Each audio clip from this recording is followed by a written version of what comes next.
Yo, what is going on, everyone? My name is Nick, or the Notorious Fantasy, and in today's video, we're going to be talking about 5 wide receiver sleepers that I can't stop drafting in 2023 fantasy football. All of these wide receivers are considered sleepers because they go past pick 100 based upon current ADP. Inside of this video, all of the players actually go past pick 130, but I thought pick 100 would be a solid cutoff to be considered a sleeper. Technically, you can sleep on a player that is going in the first round, but I don't think that would really be the point of today's video. So before we can get into things, if you do end up enjoying today's video and you are new to the channel, please make sure you do hit that subscribe button down below. And while you're down there, whether you are new to the channel or not, please make sure that you do leave a like on today's video. It would help me out a ton. If you want to follow me on Twitter, please do so at NotoriousFantasy. So without further ado, let's get into 5 wide receiver sleepers that I can't stop drafting in 2023 fantasy football. We begin with my first wide receiver sleeper of the season, and that is Rondale Moore of the Arizona Cardinals, current underdog ADP wide receiver 60 at pick 130.6. Last year, he was the wide receiver number 88 in half PPR and the wide receiver 47 in half PPR points per game, tied with Drizzy Drake London. He had 8 games played in 2022, having 56 targets, 7 per game, ranking 75th at wide receiver, 41 receptions, 5.1 per game, number 64, 414 receiving yards, 51.8 per game, number 83, and 1 total touchdown, ranking 105th. Now, obviously, those stats aren't amazing. They're not mouthwatering. When you hear those stats, you don't think, damn, Nick, I gotta draft Rondale Moore. But if you dive deeper, you look into the efficiency stats, Rondale Moore is a really solid wide receiver. 2.13 target separation, ranking 13th at wide receiver, a 45.6% route win rate, 21st, and 2.44 target separation versus man. Rondale Moore knows how to get open, and he put up those stats again, while they aren't amazing, with a 5.19 target quality rating, ranking 65th. Rondale Moore does not have a lot of target competition. Now, I love Hollywood Brown, and I think Hollywood Brown is a good pick based upon where he is going in fantasy football drafts right now. He is not being drafted way too high to where I would be nervous to draft him because of the situation that is the Arizona Cardinals offense. But besides Marquise Hollywood Brown, they have Michael Wilson, a guy they just drafted who is getting some hype, but again, this guy is not an early round NFL draft pick, Greg Dortch, and Zach Pascal. There is a very easy path, in my opinion, for Rondale Moore to get a shitload of targets in this offense. Now, again, I just mentioned a little bit ago that the situation in Arizona isn't the best, right? We all know that there is a chance that Kyler Murray could miss the whole season. Now, I know there are some people who are more optimistic. They think, hey, maybe he'll miss 5, 6, 7, 8 games to start the season, but about halfway through the season, he's going to come back and he's going to be perfectly fine. Now, I agree that the timeline from his injury does allow for him to return this season, and maybe he does end up returning, but I'm incredibly nervous about the fact that the Arizona Cardinals might be getting dicked down game in and game out, and by the time Kyler might be able to come back, say for instance week 6, the team has 1 or 2 wins, and they don't feel like bringing him back because that would just hurt their chances of getting a higher NFL draft pick, which is something I worry about. But ultimately, while I am worried about Kyler potentially not coming back to fully unleash the upside of Rondale Moore, I don't think you necessarily need Kyler to be healthy for Rondale to be an excellent sleeper and excellent value as the wide receiver 60. The quarterback situation is Jeff Driscoll, Colt McCoy, Colt 45, and 2 zigzags, Clayton Tune, who's a 5th round rookie out of Houston, or Davis Blau. From what I've read, there's a lot of talk about this Clayton Tune fellow, who sounds like a created fucking Madden quarterback, to be the starting quarterback of the team. Obviously, is that as good as Kyler Murray? Fuck no, baby. But I don't think that you need to have the best quarterback on earth again for Rondale to succeed. Besides Hollywood Brown, there is not a lot of competition in this offense, and the Arizona Cardinals defense is dog shit. The Arizona Cardinals defense is going to be getting pounded all game long. And that means deep into the game, the Arizona Cardinals are going to have to throw the ball, adding to even more upside for Rondale Moore. Again, in a vacuum, if I had to choose Hollywood Brown versus Rondale Moore, I would much rather have Hollywood Brown. But I think when you bake the price into things, when you understand the value Rondale Moore is coming off at, he seems like a great pick. And when we're talking about the ADP baking into the decision, Rondale Moore and Kyler Murray being that duo, right? Kyler Murray coming back and that injury is baked into the ADP.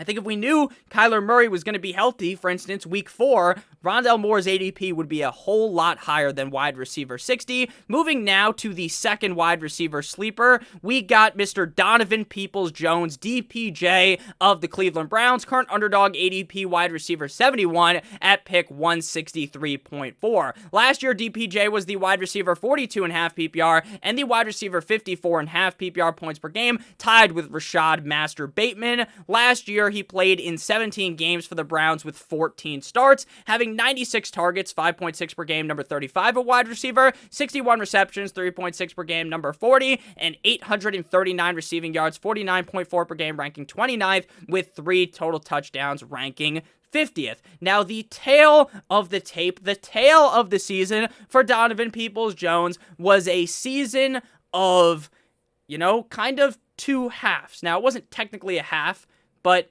when I explain it, you will understand. When Deshaun Watson took over, this Cleveland Browns offense was incredibly stagnant. Deshaun Watson turned this offense that was looking pretty decent with Jacoby Brissett under center into a complete and utter unmitigated fucking disaster. I've talked about this a bunch on the channel. The Cleveland Browns were so bad last year that you might have been better off watching paint dry on your wall than throwing on a Browns game.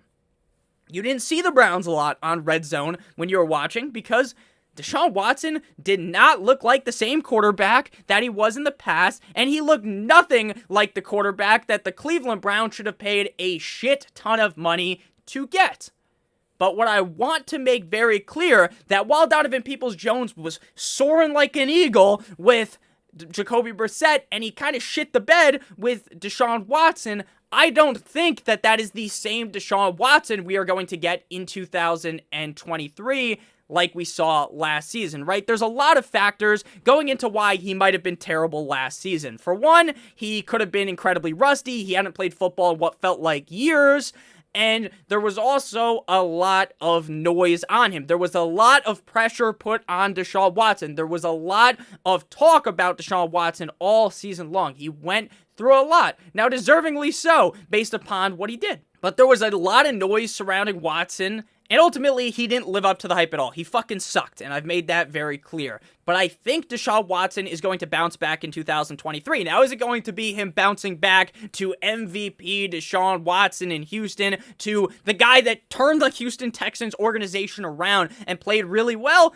I don't know. But what I do know is that Deshaun Watson is a top 12 quarterback in the NFL. He has it in him. He's got that dog in him for the dog pound, the Cleveland Browns. And I think Deshaun Watson's going to step up, thus being able to elevate DPJ. Now, the elephant in the room is obviously Elijah Moore. Now, Elijah Moore has been a guy that fantasy analysts have been touting for years. He looked great in the NFL draft process, but the guy hasn't done shit in the NFL. Do I think Elijah Moore's a bust? No. Do I think he's necessarily going to be terrible in Cleveland? No, but I think this offense is going to be better, and I think there's a shot that Donovan Peoples-Jones is just better than Elijah Moore, if I'm being honest. Moving now to sleeper number 3 at the wide receiver position, we got Isaiah Hodgins of the New York Football Giants, current underdog ADP wide receiver 76 at pick 175.7. But before we can talk about Isaiah Hodgins as well as wide receiver sleeper 4 and 5, I would like to give you guys a quick word for our friends and our sponsor over at Underdog Fantasy. Now, Underdog Fantasy is the single best place to play fantasy football best ball this summer. If you don't know what best ball is, it's the best part about fantasy football. It's the draft, and that's it. You draft your team. There's no in-season management. There is no waivers. There's no setting your lineups, and there is no trades. All you do is draft your team, and at the end of every single week, Underdog automatically puts the highest scores in your lineup. They have the biggest fantasy football contest ever, $25 to enter, 150 max entries, $3 million to first place, $15 million in total prizes in the Best Ball Mania 4. They also have just normal drafts. They're still best ball drafts, but it's just a normal 12-team league with as low of entry prices as $3. And I think it is a really good place to practice for your actual 2023 redraft league. If you use promo code Notorious or click on the link in the video description using either the app or the website, you'll get a first match deposit bonus of up to $100. So you deposit $100, they will give you an additional $100. If you only want to deposit $50, an additional $50, $25, an additional $25. Make sure you guys check out Underdog Fantasy, link in the video description. Back to Isaiah Hodgins. This is a guy that I have been talking up all offseason because I think that Isaiah Hodgins is clearly right now the number one wide receiver in this offense. And if you want to argue about that, go ahead. I get why some people might want to take flyers on other wide receivers for the Giants, but Isaiah Hodgins is the guy that I have keyed in on for this Giants offense. Their other receivers, Paris Campbell, who has been lining up at running back during these early camp processes for the Giants. He's a guy that really hasn't done much in the NFL, but he has shown some flashy performances. So I'm not saying Paris Campbell is going to be irrelevant, but I think Hodgins is better than him. Darius Slayton, he's got that speed, never really showed consistency. They drafted Jalen Hyatt, and I think he's a good player, but early on in the offseason kind of process for the Giants, this fucker's been on the third team offense. Jamison Crowder and Rondale Robinson, right? So there's not a lot of competition for Hodgins in this Giants offense that has been completely shape-shifted from the Giants offense that we've been used to over the last couple of years because Brian Daboll has changed everything and this offense looks way better. Wide receiver 72.5 PPR, wide receiver 51.5 PPR points per game. He had 10 games played last season with 5 starts, 47 targets, 4.7 per game, number 88, 37 receptions, 3.7 per game, number 72, 392 receiving yards, 39.2 per game, number 86, and 4 total touchdowns, 37th. Down the stretch of last season, from weeks 13 to week 17, is when Isaiah Hodgins was fucking deployed to be the guy. Right? He was actually utilized in the offense. And on that stretch of games, again, from week 13 to week 17, he finished as a top 24 wide receiver in 4 of 5 games, as well as having a huge performance in the Giants' playoff victory up against Kirko Chainz and the Minnesota Vikings. So Isaiah Hodgins was used as the wide receiver 1 on this team, and it did wonders for the Giants and did wonders for Isaiah Hodgins in fantasy football. Obviously, when you look at his points per game number, it's not the best, but that's because it's skewed because he played in 10 games last year, but he was really actually only utilized in 5 games. Again, the competition at wide receiver is really low for Isaiah Hodgins, and I would be perplexed almost if Hodgins wasn't the number 1 wide receiver, as long as he stays healthy, in targets this season for the Giants, unless maybe Jalen Hyatt makes great strides early on in the season, right? Maybe it takes him a while to figure things out, and even if that is the case, he probably isn't going to out-target Mr. Isaiah Hodgins. Some interesting efficiency stats. Hodgins was amazing in efficiency. 53% route win rate, number 1. 56.5% win rate versus man coverage, first. 2.13 fantasy points per target, 7th, and 58.3% contested catch rate, 12th. Now, I know there's been a lot of shit slung at Daniel Jones, and rightfully so, right? For his whole career, he has not been the best, but I really think Brian Daboll, again, has molded this guy into a much better passer, and I think Isaiah Hodgins is going to be a big benefactor of that. Maybe Daniel Jones takes an even further leap in his second year in the system, moving to sleeper number 4 at the wide receiver position. We got Tim Patrick of the Denver Broncos, current underdog ADP wide receiver 78 at pick 177.4. So guys like Hodgins, Tim Patrick, they might not even get drafted in your normal redraft league. Missed all of 2022 with an ACL tear that took place in the preseason. Prior to that injury, a lot of people kind of liked Tim Patrick as a sleeper target in last year's fantasy drafts. Again, prior to the injury, once he got hurt, obviously that was all thrown out into the garbage. Since he didn't play last year, we gotta hop in the time machine to 2021, back to the future style for his stats. Wide receiver 40.5 PPR and 52.5 PPR points per game, tied with the GOAT AJ Green. 85 targets, 5.3 per game, number 42. 53 receptions for Mr. Tim Patrick, 3.3 per game, number 44. 734 receiving yards, 45.9 per game, number 40, and 5 total touchdowns, 33rd. In terms of efficiency, he was 31st in yards per target, 29th in yards per reception, and 17th in target separation. I have read that Tim Patrick is really standing out in this early offseason process, and some have even stated that he looks like the best wide receiver on the fucking team. He looks better than Judy, looks better than Mims, and looks better than Courtland Sutton. Now, once you get this deep into the draft, this is the range of deep sleepers. You're swimming deep down to where you see the crazy-looking fucking fish with the antennas on their head or the light on their head. You know what I'm talking about. Everyone's seen the picture of that fish with the crazy light thing above its head. Tim Patrick is a home run pick.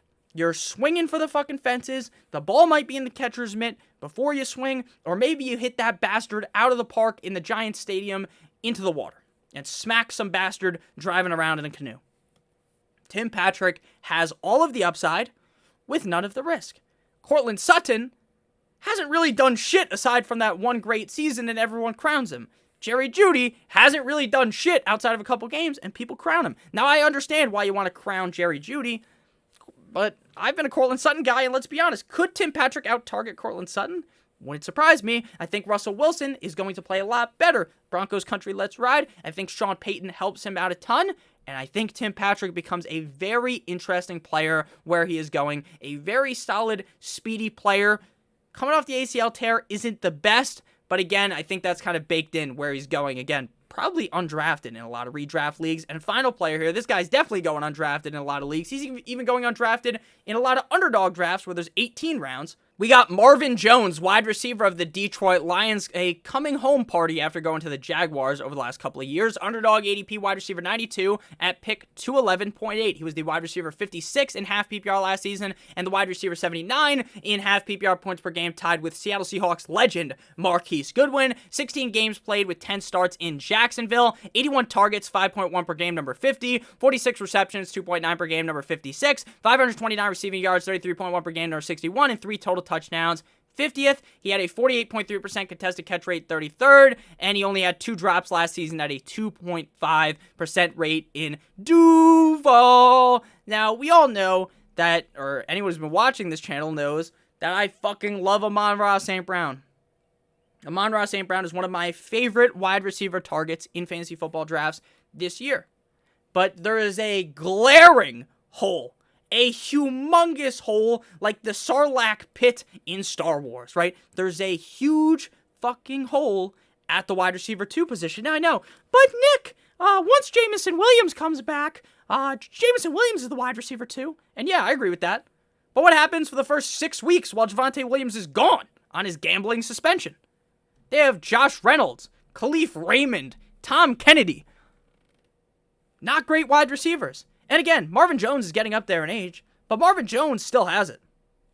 He still has some juice left in the tank. Now, will Marvin Jones be a league winner? Probably not, because when the games matter most in the fantasy football playoffs, when your back's against the wall in the fantasy championship, Marvin Jones probably won't be that useful. Now, he could have big games down the stretch as the wide receiver 3 because of how potent this Lions offense I think is going to be. I think Jared Goff looks much better than people give him credit for. I think Dan Campbell really figured things out in Detroit. This is not, I've said this a bunch, this is not the Detroit Lions that you're used to of the past that just got bent over a table and fucked every single game. I think that this offense is legit. Even the NFL thinks they're legit because they put the Chiefs versus the Lions as the first game of the season. Right? They could have had the Chiefs versus anyone.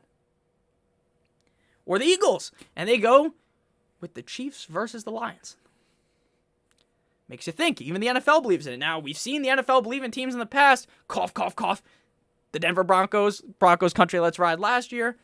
But I think this Lions team has really turned another leaf, turned another page. I think for the first 6 weeks of the season, Marvin Jones is legitimately startable and could potentially be trade bait to people in your league who might be dumb bastards and not know about Jameson Williams, and then maybe Marvin Jones 3 weeks in the season, he has 3 top 24 games, and you ship him off. Marvin Jones has that upside. And again, while I don't think he's going to be this big key player on your fantasy team deep into the season, injuries happen.